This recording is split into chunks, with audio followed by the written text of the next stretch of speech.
আলহামদুলিল্লাহ, মুহররম মাস শুরু হয়ে গিয়েছে। মুহররম মাসের 1 তারিখ থেকে নিয়ে 10 তারিখ আশুরার দিন মাগরিব পর্যন্ত পৃথিবীর সব থেকে শ্রেষ্ঠ দামি এই 6টি দোয়া এবং জিকির নবীজি সব থেকে বেশি পড়েছেন।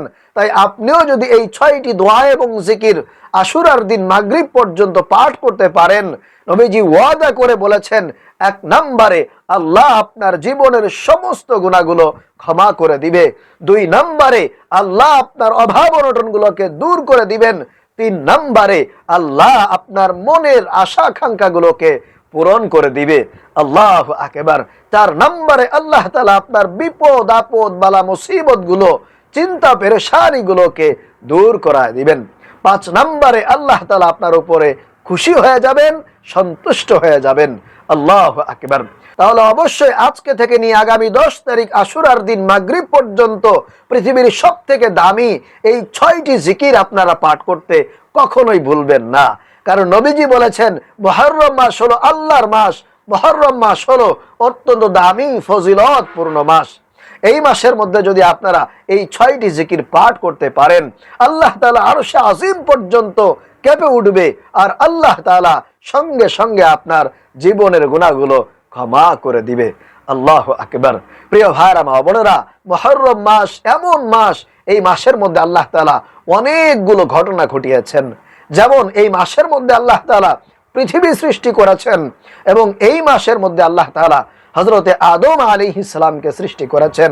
এমনকি এই মাসের মধ্যে হযরতে আদম আলাইহিস সালামকে আল্লাহ তাআলা জান্নাতে প্রবেশ করিয়েছেন, এবং এই মাসের মধ্যেই আল্লাহ তাআলা আদম আলাইহিস সালামকে গন্ধম ফল খাওয়ার কারণে জান্নাত থেকে বের করে দিয়েছেন। এবং এই মাসের মধ্যে আল্লাহ তাআলা হযরতে ইব্রাহিম আলাইহিস সালামকে নমরুদ যে কঠিন অগ্নিকুণ্ডে নিক্ষেপ করেছিল, এই মাসেই আল্লাহ তাআলা ইব্রাহিম আলাইহিস সালামকে সেই অগ্নিকুণ্ড থেকে বের করেছিলেন। আল্লাহু আকবার।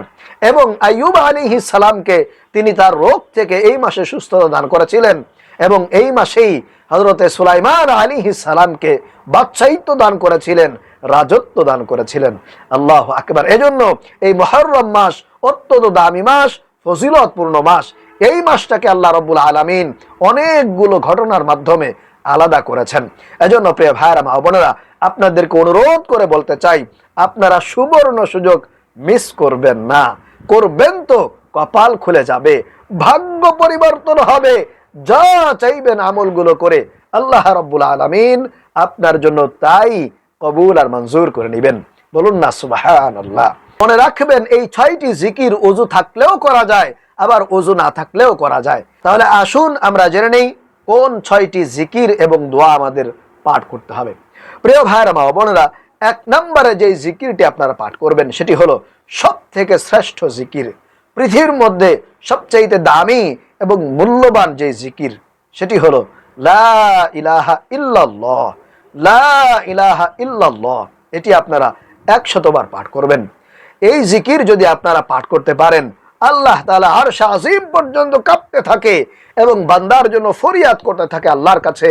যতক্ষণ পর্যন্ত আল্লাহ বান্দার ফরিয়াদ, বান্দার দোয়া, বান্দার চাওয়া কবুল না করে, ততক্ষণ পর্যন্ত বান্দার জন্য এই আরশে আজিমের খুঁটি কাঁপতে থাকে, দুলতে থাকে, আল্লাহর কাছে ফরিয়াদ করতে থাকে। তাহলে 1 নম্বরে আপনারা 100 বার লা ইলাহা ইল্লাল্লাহ, লা ইলাহা ইল্লাল্লাহ জিকির করবেন।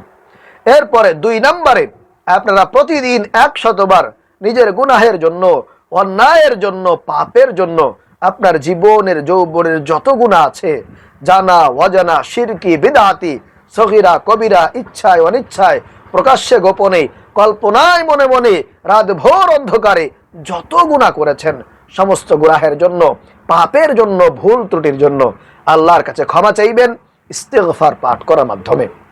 তাহলে 2 নম্বরে আপনাদেরকে 100 বার কমপক্ষে প্রতিদিন এই দিনগুলোতে ইস্তিগফার পাঠ করতে হবে। আপনারা এই ইস্তিগফারটি পাঠ করবেন, অবশ্যই আল্লাহ আপনাকে ক্ষমা করবে যদি আপনি মন থেকে আল্লাহর কাছে অনুতপ্ত হতে পারেন, লজ্জিত হতে পারেন, নিজের ভুলগুলো স্বীকার করে আল্লাহর কাছে ক্ষমা চাইতে পারেন, এবং ওয়াদাবদ্ধ হতে পারেন যে আল্লাহ, জীবনে আর কোনোদিন আমি গুনাহ করব না, তোমার অবাধ্যতায় লিপ্ত হব না। তাহলে অবশ্যই ইনশাআল্লাহ 100% আল্লাহ আপনাকে ক্ষমা করে দিবে। তো এইভাবে আপনারা ইস্তেগফার পাঠ করবেন 100 বার।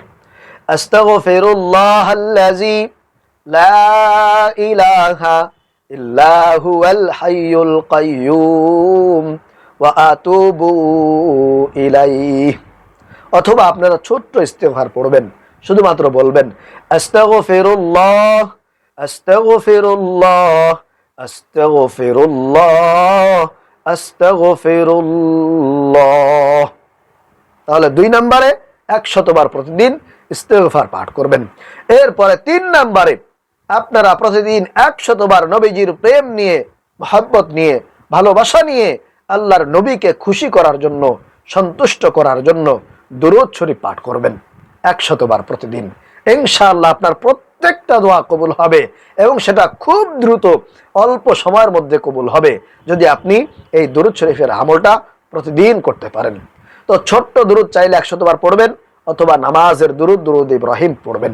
তবে আমি বলবো আপনারা এই ছোট্ট দুরূদ শরীফটাই পড়তে পারেন এইভাবে, সাল্লাল্লাহু আলাইহি ওয়াসাল্লাম, সাল্লাল্লাহু আলাইহি ওয়াসাল্লাম, সাল্লাল্লাহু আলাইহি ওয়াসাল্লাম 100 বার। এরপরে 4 নম্বরে আপনারা চেষ্টা করবেন এই দিনগুলোতে বেশি বেশি নফল রোজা রাখার জন্য। কারণ নবী করিম সাল্লাল্লাহু আলাইহি ওয়াসাল্লাম বলেছেন, রমজানের পরে সবথেকে শ্রেষ্ঠ রোজা হলো এই মুহররমের রোজা। অতএব আপনারা চেষ্টা করবেন এই দিনগুলোতে বেশি বেশি নফল রোজা রাখার জন্য। কমপক্ষে যদি নাও পারেন আশুরার দিন হলেও কিন্তু আপনারা রোজা রাখবেন, কারণ এই মাসে রোজা রাখলে আপনি সবচেয়ে বেশি ফজিলত পাবেন, সবচেয়ে বেশি সওয়াব আপনার হাসিল হয়ে যাবে এবং আল্লাহ তাআলা আপনার উপরে খুশি হবে। এরপরে 5 নম্বরে আপনারা কোরআনুল কারীম বেশি বেশি তেলাওয়াত করবেন। 1 পৃষ্ঠা হোক, 2 পৃষ্ঠা হোক, 5 পৃষ্ঠা হোক, 1 পারা হোক, 2 পারা হোক, যতটুকু সম্ভব আপনার মাধ্যমে আপনারা বেশি বেশি কোরআন তেলাওয়াত করবেন। আল্লাহ তাআলা খুশি হবে। নফল আমল করার ক্ষেত্রে এই মাসটা সবচেয়ে শ্রেষ্ঠ। রমজানের পরে যেই মাসের ফজিলত, যেই মাসের মর্যাদা সব থেকে বেশি, সেটি হলো এই মুহররম মাস। আল্লাহু আকবার। এজন্য অবশ্যই 5 নম্বরে আপনারা কোরআন তেলাওয়াত করবেন। এরপরে প্রিয় ভাইরা বোনেরা 6 নম্বরে আপনাদেরকে দান সদকা করতে হবে। আল্লাহর রাস্তায় দান করবেন। দান সদকার মাধ্যমে আল্লাহ তাআলার নৈকট্য হাসিল হয়, আল্লাহ তাআলা খুশি হয়ে যায়। বান্দার বিপদ আপদ, মুসিবত, চিন্তা পেরেশানিগুলোকে আল্লাহ তাআলা কুদরতিভাবে দানের ওসিলার মাধ্যমে দূর করে দেন। আল্লাহু আকবার। এজন্য 6 নম্বরে অবশ্যই আপনারা এই মাসে কিছু না কিছু হলেও দান করবেন। 5 টাকা হোক, 10 টাকা হোক, 20 টাকা হোক, 50, 100 যা পারেন রমজানের পরে এই মাসে দান করলে কিন্তু বেশি সওয়াব পাওয়া যায়। তাছাড়া আপনারা প্রতিদিন 100 বার সুবহানাল্লাহ সুবহানাল্লাহ সুবহানাল্লাহ পাঠ করবেন এবং 100 বার আলহামদুলিল্লাহ আলহামদুলিল্লাহ আলহামদুলিল্লাহ পাঠ করার চেষ্টা করবেন এবং 100 বার আল্লাহু আকবার পাঠ করবেন। ইনশাআল্লাহ আল্লাহ তাআলা খুশি হবে, আপনার জীবনের গুনাহগুলো ক্ষমা করবে, অভাব অনটন দূর করবে, আপনার সকল বিপদ বালা মুসিবতগুলোকে দূর করে দুনিয়াতেই একটি সুখময় শান্তিময় জিন্দেগি দান করবে। তাহলে আশা করি আপনারা আজকের এই আমলটি বুঝতে পেরেছেন, শিখতে পেরেছেন। আল্লাহ রাব্বুল আলামিন আমাদেরকে এই মুহররম মাসে বেশি বেশি নফল আমলগুলো করার তৌফিক দান করুন। আমিন।